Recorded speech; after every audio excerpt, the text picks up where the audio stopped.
Nah, jadi untuk kesempatan kali ini kita akan membahas surat Al-Fatihah. Jadi pasti semua teman-teman itu sudah tahu yang namanya surat Al-Fatihah itu bunyinya seperti apa. Nah, jadi surat Al-Fatihah adalah satu-satunya surat dalam kitab Al-Quran yang paling banyak dihafal oleh umat Islam. Karena surat ini wajib dibaca di dalam sholat.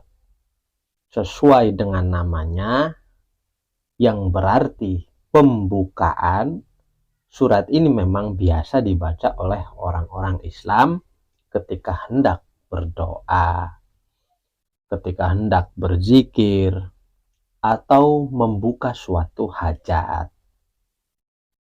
Surat ini bukan hanya untuk membuka hal-hal yang bersifat lahiriah, melainkan juga untuk membuka pintu batin kita. Al-Fatihah termasuk kelompok surat pendek dalam Al-Quran. Ia hanya terdiri atas 7 ayat. Dapat dikatakan bahwa semua ulama menyepakati surat ini terdiri atas 7 ayat. Nah, itu yang dimulai dari ayat Bismillahirrahmanirrahim. Kemudian mayoritas ahli tafsir menyatakan bahwa surat ini disebut sebagai 7 ayat yang dibaca berulang-ulang. Gitu loh.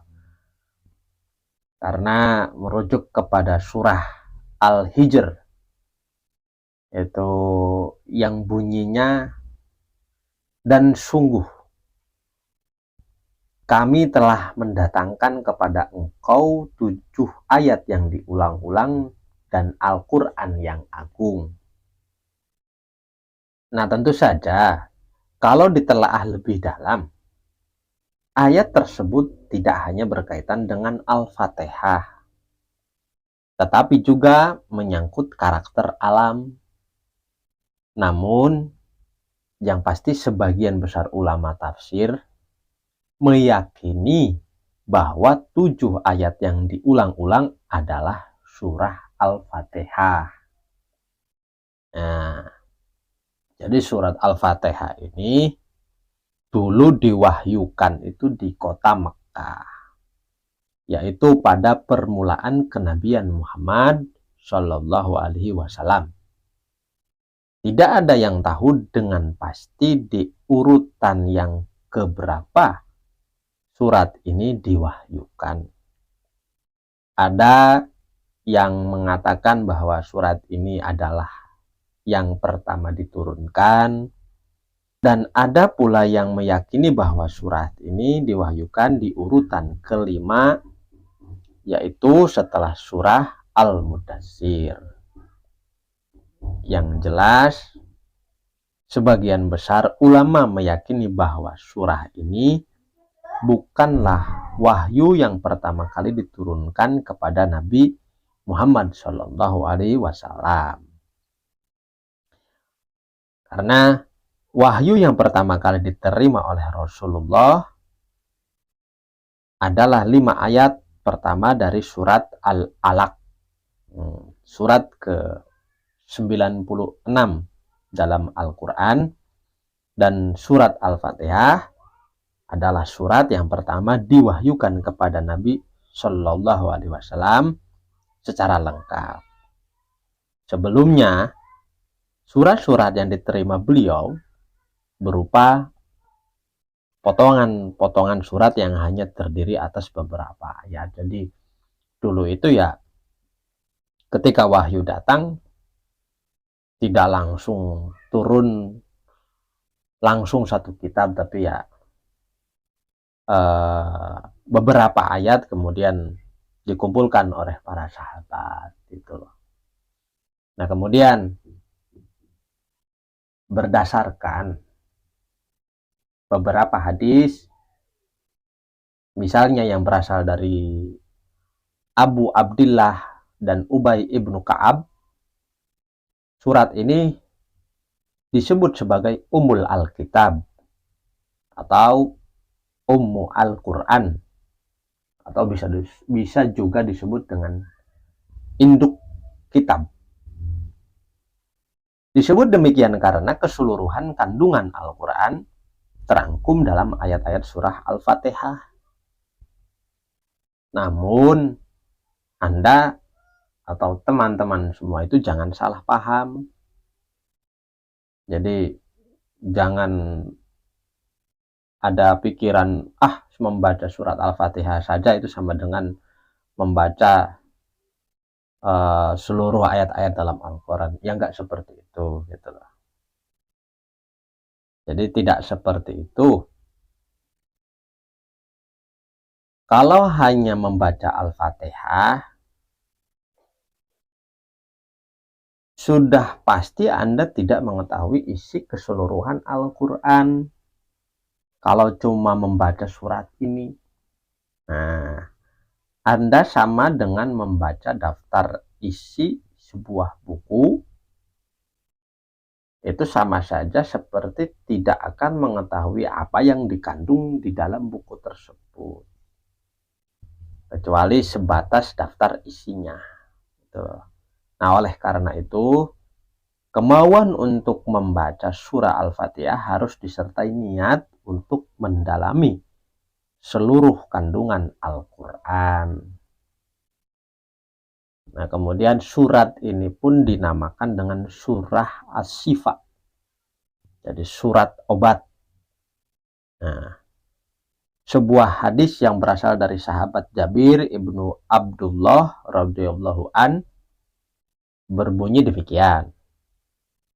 Surat Alhamdulillahirabbil alamin itu adalah obat dari segala penyakit kecuali kematian. Obat segala penyakit. Artinya, obat untuk mengobati penyakit lahiri maupun batini. Karena pada zaman itu pengobatan secara medis di Jazirah Arab belum berkembang. Bahkan kepercayaan tentang suatu penyakit itu disebabkan oleh makhluk halus atau apa yang mereka sebut dengan gangguan jin. Itu suatu pengetahuan mitos yang tumbuh subur kala itu.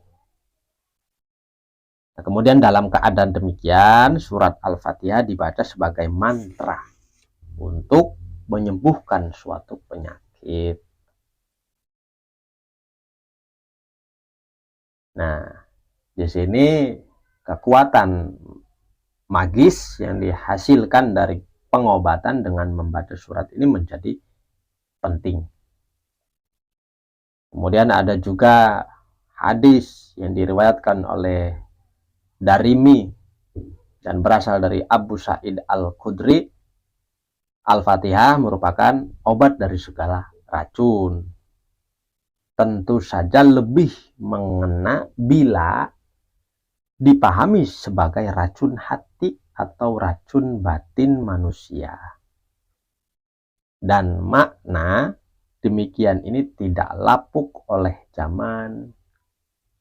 Sedangkan makna lahiriahnya harus dipahami dengan akal sehat. Bila seseorang keracunan, sebaiknya ya dibawa ke dokter. Kita bantu ya dengan membaca Al-Fatihah untuk menguatkan batinnya. Jadi kalau ada orang jatuh dari atas pohon kelapa, kemudian jangan lantas kita obati dengan surat Al-Fatihah. Karena bisa jadi ada tulang yang patah atau yang retak. Gitu. Jadi harus dibawa ke medis atau ke tukang patah tulang. Jadi boleh saja mengucapkan doa dengan menggunakan surat Al-Fatihah, tapi dilihat kondisi dan keadaannya. Jadi seperti itu. Nah, kemudian Al-Fatihah adalah satu-satunya surat yang wajib dibaca dalam setiap rakaat sholat, kecuali yang bersangkutan melaksanakan salat jamaah dan yang sedang mendengarkan bacaan imam.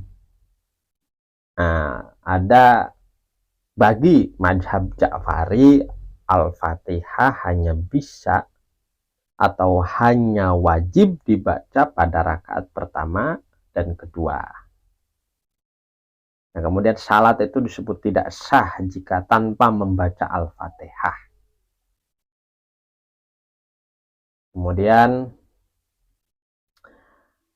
menurut hadis yang berasal dari Ubadah ibnu Al-Sammit radhiyallahu an dan diriwayatkan oleh Bukhari, oleh Muslim, oleh Abu Dawud dan Tirmizi dan Nasai, itu tak ada salat bagi orang yang tidak membaca Al-Fatihah. La sholata liman lam yaqra bi Fatihatil Kitab. Jadi Al-Fatihah memang merupakan surah yang paling agung di dalam kitab Al-Quran. Begitulah bunyi potongan sebuah hadis yang berasal dari Abu Sa'id ibnu Al-Mu'alla yang diriwayatkan oleh Bukhari, Abu Dawud, dan Tirmizi.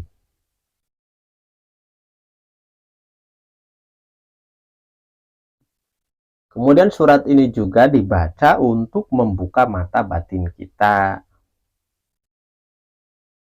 Bukan berarti mata batin terbuka bisa melihat genderuwo, wewe, gombel, dan pocong. Nah, kan gitu. Ya enggak juga. Tapi dengan memahami dan menghayati surat ini, diharapkan akan terbuka mata hati agar kita menyadari kandungan kitab Allah.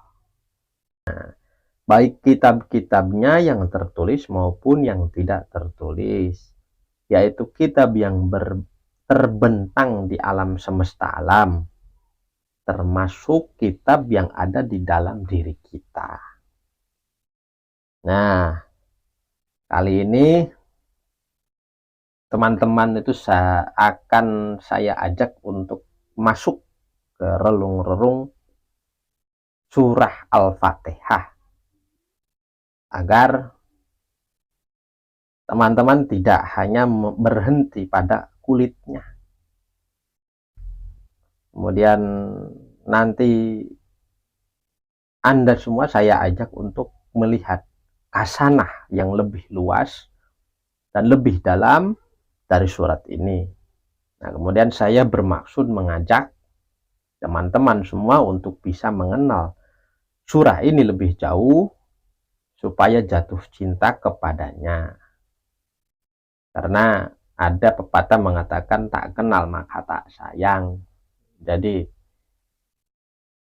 kalau cuman berkata sayang tanpa mengenal, ya itu namanya pembohong atau dusta.